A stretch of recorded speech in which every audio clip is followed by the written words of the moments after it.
বাংলাদেশ থেকে যারা নাকি আমাকে কমেন্ট করতেছেন যে ভাই বর্তমানে কি বিএমইটি কার্ড অর্থাৎ মেন পাওয়ার কার্ড হচ্ছে কিনা।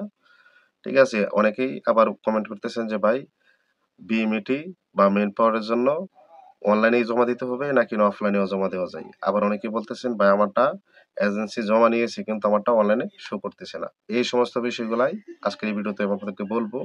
আপনারা ভিডিওটা স্কিপ না করে ধৈর্য সহকারে মনোযোগ দিয়ে দেখলেই কিন্তু আপনারা এই বিষয়টা বুঝতে পারবেন যে আপনার বিএমইটি কার্ড হচ্ছে বা হবে কিনা, বা আপনারটা জমা হয়েছে কিনা, বা অফলাইনে জমা দেওয়া যায় কিনা। তো প্রথম কথা হচ্ছে বিএমইটি কার্ড হচ্ছে কিনা। ভাই বাংলাদেশে বর্তমানে উড়াধুরা বিএমইটি কার্ড অর্থাৎ মেন পাওয়ার হচ্ছে। ঠিক আছে? তো যাদের হচ্ছে না আপনি আপনার দালাল অথবা আপনার এজেন্সিকে চাপ দিন, তাহলে কিন্তু তারা সেটা করে দিবে। আবার অনেকেই বলতেছে যে ভাই আমারটা অনেকদিন হয়েছে জমা দিয়েছেন, আমার ভিসার মেয়াদ শেষ। আপনার ভিসার মেয়াদ শেষ সেটা হচ্ছে আপনার এজেন্সির কারণে। ঠিক আছে? আপনার দালালের কারণে। তারা কিন্তু আপনার মেন পাওয়ার বা বিএমইটি কার্ডের জন্য সঠিক সময় বা সঠিক জায়গায় তারা কিন্তু এটা এপ্লাই করে নাই। সেজন্য কিন্তু আপনার মানে ভিসাটা এক্সপায়ার হয়ে গেছে বা মেন পাওয়ার কার্ড হচ্ছে না। তো যারা নাকি বারবার কমেন্ট করেন যে ভাই বিএমইটি কার্ড বর্তমানে হইতেছে কিনা, তাদেরকে বলতেছি যে 100% উড়াধুরা হচ্ছে বিএমইটি কার্ড। 100% 100% হচ্ছে। ঠিক আছে? অনেকেরই কিন্তু হচ্ছে। তো যাদের নাকি হচ্ছে না, আবার অনেকে কমেন্ট করতেছেন যে ভাই আমারটা জমা দিয়েছি কিন্তু অনলাইনে শো করতেছে না। তো আপনারটা যখন অনলাইনে জমা দেওয়া মানে আপনারটা ধরেন বর্তমানে জমা দিয়েছেন অফলাইনে, সেটা হতে পারে অনলাইনে।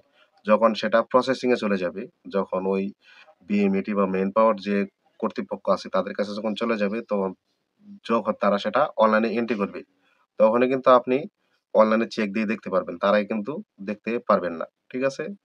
তারপরে হচ্ছে অনেকে কমেন্ট করতেছেন যে ভাই বিএমইটি অর্থাৎ মেইন পাওয়ার এর জন্য কি আপনারা অফলাইনে কাগজপত্র জমা দিতে পারবো কিনা? তো দেখেন যারা নাকি কমেন্টটা করতেছেন, তো অনলাইন চালু হয়েছে কিন্তু ২-২.৫ বছর হয়েছে। আগে কিন্তু অফলাইনে সবকিছু জমা হইতো। ঠিক আছে? তো আপনি চাইলে কিন্তু এখনো অফলাইনে আপনার এজেন্সির মাধ্যমে গিয়ে এটা কিন্তু আপনি জমা দিতে পারবেন। আর যখন জমা দেওয়ার পরে সেটা যখন তারা অনলাইনে এন্ট্রি করবে, ঠিক আছে? আপনার কাগজপত্রগুলা, তখনই কিন্তু আপনি মোবাইল দিয়ে অথবা কম্পিউটার দিয়ে যেখানেই যেয়ে চেক দেন তখন কিন্তু শো হবে। যদি আপনারটা অনলাইনে শো না হয় তাহলে বুঝবেন যে এখনো আপনারটা মানে ওভাবেই পড়ে আছে, আপনারটা এখনো এন্ট্রি হয় নাই।